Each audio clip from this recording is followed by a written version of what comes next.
Dulu saya seorang Katolik. Kemudian saya mulai gundah apakah pemahaman Trinitas saya ini salah gitu kan. Kemudian saya putuskan dalam hati waktu itu ya, memang salah gitu ya. Agama Islam adalah agama yang benar ya, satu-satunya agama yang benar. Kita sudah berjalan di atas kebenaran. Aliran-aliran memang yang tidak setuju dengan Trinitas gitu. Jadi ini ya aliran yang mungkin agak dianggap nyeleneh ya untuk di Kristen itu. Ya, misalkan ada di Amerika itu ada kalau nggak salah namanya Christian Science ya. Itu tidak mempercayai Yesus itu sebagai Tuhan. Gitu ya. Ya, jadi saya anggap gitu saya Christian Science aja gitu.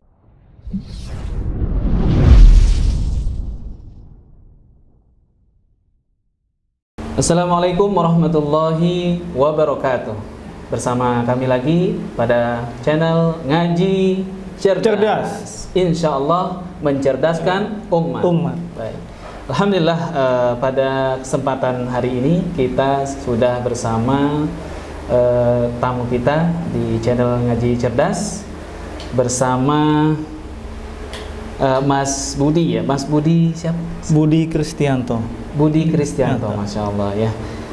Nah, sebelum kita mulai wawancara, tentunya teman-teman sahabat Ngaji Cerdas jangan lupa subscribe ya, dan juga jangan lupa tekan tombol notifikasinya, dan juga nanti setelah menyaksikan video keseluruhannya bisa nanti di-share ke media sosialnya masing-masing. Baik, kita akan langsung mungkin kepada tamu kita hari ini, yaitu Ustadz Budi, Mas Budi ya? Mas Budi ya, kita panggil Mas aja ya Mas? Mas aja. Mas Budi Kristianto, Masya Allah.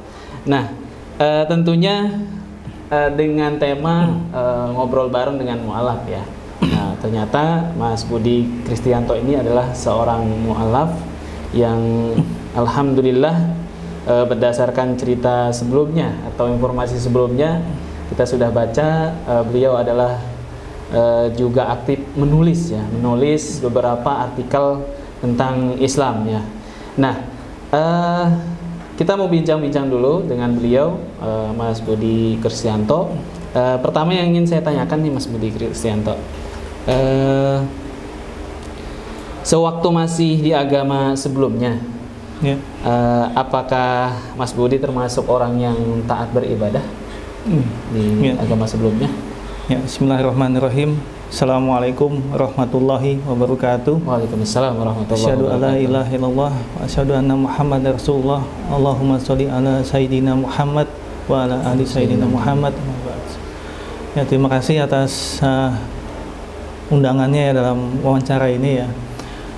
Jadi saya ingin kenalan dulu, nama saya tadi Budi Kristianto. Lengkapnya dulu lengkapnya adalah Ignatius Budi Kristianto. Jadi Ignatiusnya sudah hilang karena itu nama baptis ya. Dulu saya seorang Katolik ya.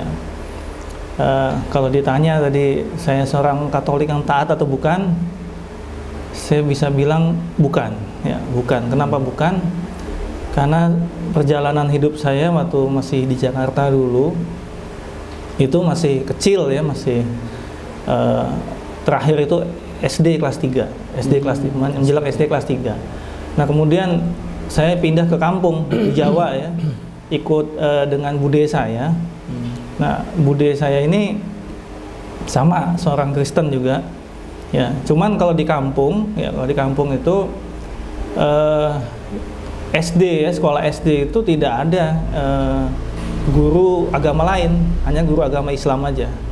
Nah, anak-anak dari bude saya, sepupu saya itu biasa ya, walaupun mereka itu beragama Kristen, tapi ketika di sekolah belajar agama Islam, gitu. Jadi belajar agama Islam hanya untuk mendapatkan nilai sebetulnya. Oh gitu. Ya, tapi tidak pindah agama, gitu. Karena ya hanya untuk dapatkan nilai. Jadi ketika saya di sana ya, kalau di dulu waktu sebelum saya pindah ke kampung itu di rumah itu memang sering ada Kalau di Islam tuh ada kajian gitu ya. Kalau di Katolik itu ada kur namanya, kur ya. Ada kumpul-kumpul nyanyi-nyanyi, pujian-pujian begitu kan. Itu sering diadakan di rumah. Nah kebetulan rumah agak besar waktu itu. Nah kemudian kalau pas di kampung ya relatif saya hampir tidak mendapatkan kembali dapat pengajaran agama Katolik, karena sekolah pun saya ikut agama Islam ya, hanya untuk mendapatkan nilai, mengejar nilai aja. Ya. Mungkin itu. Ya. Saya jadi penasaran nih, ketika di sekolahnya itu belajar tentang Islam, apakah itu jadi salah satu sebab Budi sekarang ini jadi mu'alaf itu apa gimana? Apa gitu yang ditemukan di situ? Iya, betul. Ada kontribusinya sebetulnya. Jadi itu kelas 3 SD ya. Kelas 3 SD itu saya udah mulai berpikir tuh, karena ada pengajaran agama Islam di sana. Kemudian juga ada kontak ya dengan teman-teman gitu ya. Muslim juga ya. Walaupun masih kecil ya, tapi saya udah suka mikir lah orangnya ya. Sampai sekarang juga begitu. Kemudian saya mulai gundah apakah pemahaman Trinitas saya ini salah gitu kan. Kemudian saya putuskan dalam hati waktu itu ya, memang salah gitu ya, memang salah. Cuman saya tidak beranjak untuk pindah agama ya, karena saya menganggap ya, saya hanya masih melihat bahwa agama itu adalah melihat dari umatnya gitu. Nah, umatnya saya lihat agama Islam ini umatnya waktu itu terbelakang gitu ya, miskin ya. Nggak ada tuh di Katolik itu sampai ngecelek di jalan gitu, misalkan ngecelek di jalan untuk bangun gereja tuh nggak ada gitu. Ya, saya lihat nih ini yang membuat saya tuh kemudian enggan untuk pindah agama gitu kan. Dan waktu itu saya mikir saya masih kecil sekali. Kemudian saya masih mencari-cari pembenaran ya, mencari-cari pembenaran. Ternyata memang ada gitu ya di agama Katolik ataupun Kristen itu ya. Aliran-aliran memang yang tidak setuju dengan Trinitas gitu. Jadi ini ya aliran yang mungkin agak dianggap nyeleneh ya untuk di Kristen itu. Ya, misalkan ada di Amerika itu ada kalau nggak salah namanya Christian Science ya. Itu tidak mempercayai Yesus itu sebagai Tuhan. Gitu ya. Ya, jadi saya anggap gitu saya Christian Science aja gitu. Begitu mati. Ya, mungkin itu. Berarti ada pengaruhnya lah setidaknya, ada kontribusi ketika SD itu berarti 8 tahun ya. Kelas 3 SD kan 8 tahun. Ya, 10 tahunan. 10 tahun. Nah, ini berarti udah bisa berpikir lah di situ ya, insyaallah. Nah, berarti usia waktu itu antara 9 sama 10 tahun lah gitu. Iya. Mulai berpikir dan memutuskan untuk menjadi mu'alaf itu kapan? Umur berapa? Memutuskan itu umur sekitar umur 16 tahun ya. Itu masuk SMA kelas 1 ya, SMA kelas 1 ya. Insyaallah. Lama sekali. Lama ya, lumayan lah rentangnya ya. Dari proses berpikir terus didukung juga dengan lingkungan gitu ya. Insyaallah. Nah, selain itu penyebab selain yang tadi ya, setidaknya yang sudah dipelajari di SD itu setidaknya menjadi langkah awal ya kalau saya katakan. Nah, setelah itu apa yang menguatkan lagi itu untuk menjadi penyebab untuk masuk Islam itu di umur 16 tadi? Iya, jadi kalau nggak salah ya di SMP kelas 3 waktu itu saya dapat berita bahwa ayah saya itu pindah agama ya. Jadi mu'alaf gitu ya. Jadi mu'alaf duluan ya. Saya kecewa sebetulnya awalnya gitu kan, kecewa. Tapi ya karena saya sangat menghormati beliau ya, jadi nggak masalah lah gitu kan. Kemudian saya tidak dipaksa untuk pindah agama gitu ya, tidak dipaksa untuk pindah agama ke Islam ya, cuman diminta untuk ya silakan yang berpikir gitu kan. Nah, mungkin dari situ saya merasa dapat dukungan juga nih, saya sudah punya modal di SD ya, sudah mulai berpikir karena takut masih kecil nih, suka pindah agama nanti gimana reaksi keluarga gitu dan sebagainya. Tapi saya melihat fakta bahwa bapak saya ini malah jadi mualaf duluan. Nah, berarti lebih enteng lagi kalau misalkan saya memutuskan untuk pindah agama. Masya Allah. Terus tanggapan keluarga yang lain bagaimana setelah? Baik-baik aja sih sebetulnya, baik-baik aja. Karena kepala rumah tangga ini sudah mendukung gitu. Jadi gitu. udah paling yang atas sudah ini ya. Ya. Jadi yang atas sudah ya, apalagi. Tapi kalau keluarga besar kayaknya juga enggak terlalu ini. Masya Allah, luar biasa. Ya baik. Responnya alhamdulillah baik ya berarti ya keluarganya gitu ya. Nah sekarang kan udah berarti umur 16 tahun. Dari tahun berapa itu? Tahun 95. Kira-kira tahun 95 ya. Insya Allah udah lama sekali ya. Nah berarti sekarang udah aktif dakwah atau seperti mualaf misalkan kebanyakan yang ada kalau saya lihat itu mualaf dia hanya pindah agama tapi tidak yang aktif gitu dakwah kemana-mana gitu, terus dia nggak ikut nggak ikut ormas juga gitu kan. Nah sedangkan kan dalam Islam itu kan harus dakwah itu kan harus berjamaah gitu. Nah ketika Mas Budi ini memutuskan untuk masuk Islam, ada nggak kelompok dakwah yang diikuti dan aktif nggak di situ gitu kira-kira apa yang menjadi dakwahnya gitu? Iya.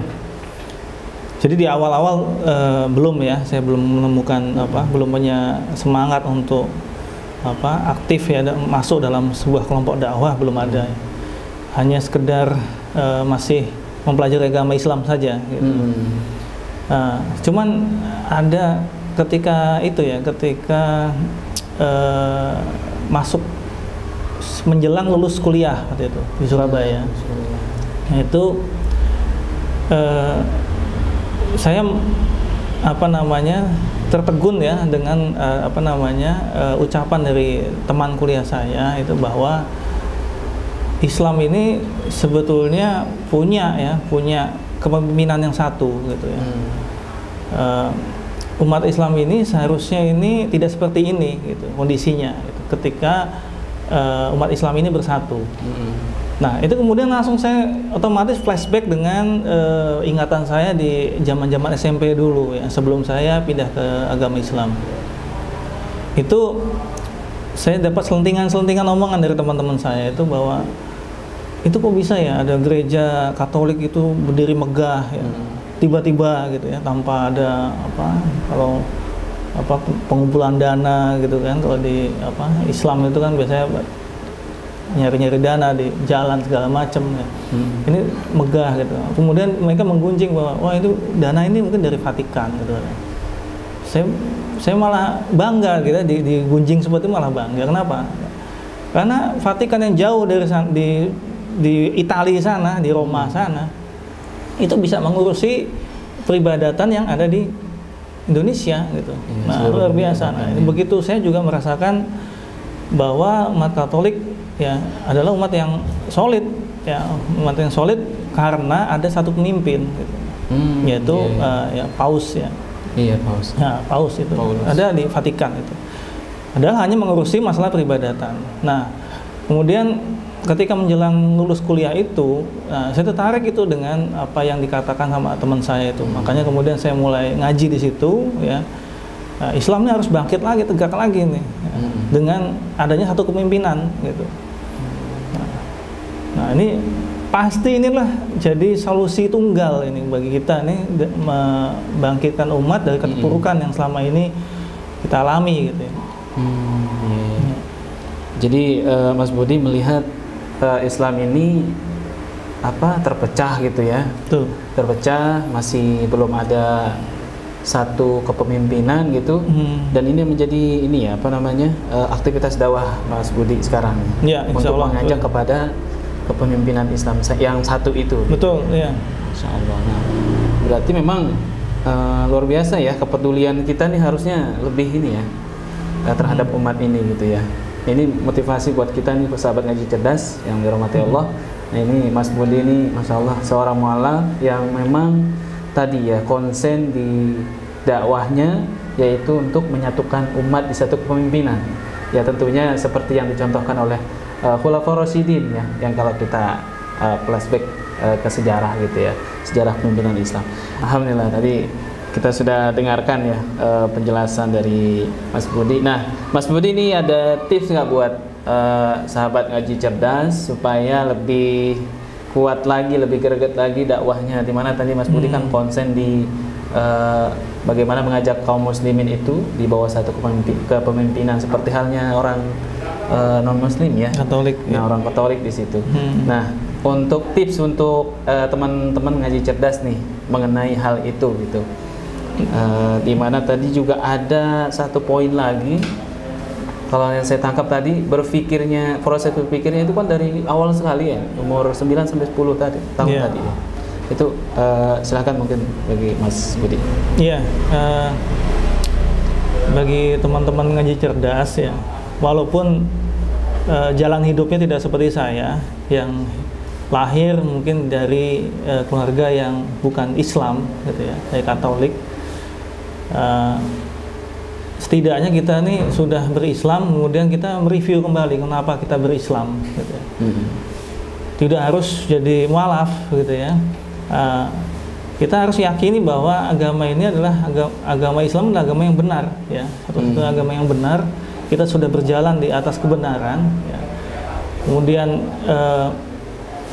ya itu tinggal diperjuangkan saja ya, tinggal diperjuangkan. Dan agama Islam ini sudah lengkap ya, lengkap sekali aturannya, dari aturan yang sangat kecil ya, masalah masuk WC segala macam, sampai aturan yang mencakup skup negara gitu ya, sudah sangat lengkap. Nah itu kita harus punya keyakinan bahwa ketika itu diterapkan secara totalitas, itu akan membuat maslahat yang luar biasa ya, baik bagi umat Islam sendiri maupun umat yang lain ya, manusia pada umumnya. Nah ini harusnya kita semakin semangat nih, yang Muslim ini yang sudah dari kecil nggak pernah jadi agama lain ya, ini harusnya semangat ya, mereview kembali keislamannya, memahami apa yang bisa kita perjuangkan untuk agama ini gitu ya. Karena agama ini PR-nya masih banyak sekali ya, masih banyak sekali, dan itu harus kita kerja bareng gitu ya. Jadi nggak bisa kita mengandalkan para ustadz aja ya, para dai ya, para ulama, tapi semua lini kita harus jalani gitu. Masya Allah ya, ini syukran ya Mas Budi Kristianto ya. Nah itulah tadi wawancara kita, ngobrol kita dengan mu'alaf yang kita undang hari ini, Mas Budi Kristianto, di mana tadi sudah disampaikan tips untuk para sahabat ngaji cerdas untuk selalu berjuang ya, apalagi yang lahirnya dari keluarga muslim ya, tidak pernah nyimpang kemana gitu ya, yang lurus-lurus aja dari kecil sampai besar sekarang. Nah untuk mereview kembali ya keislamannya, pemahaman Islamnya, berarti tadi kalau kita lihat di proses berpikirnya Mas Budi Kristianto kan dari umur 3 SD ya, ya tuh umur 3 SD, kelas 3 SD, nah itu luar biasa. Nah ini kita nih yang sudah hari ini memeluk Islam, meyakini Islam, kenapa kita yakin? Ini harus melalui proses berpikir tentunya ya. Nah inilah baru dikatakan yang namanya Muslim yang cerdas ya, sesuai dengan tagline kita ya, membuat cerdas umat ya. Baik, alhamdulillah. Setelah ini mungkin kita akan cukupkan. Syukron jazakumullah khairan katsiran pada Mas Budi Kristianto yang sudah membagikan kita tips dan pengalaman menjadi proses menuju keimanan kepada Allah Subhanahu wa taala. Nah, kita cukupkan, kita tutup dengan baca hamdalah, alhamdulillahirabbil alamin. Saya akhirin. Assalamualaikum warahmatullahi wabarakatuh. Waalaikumsalam warahmatullahi wabarakatuh.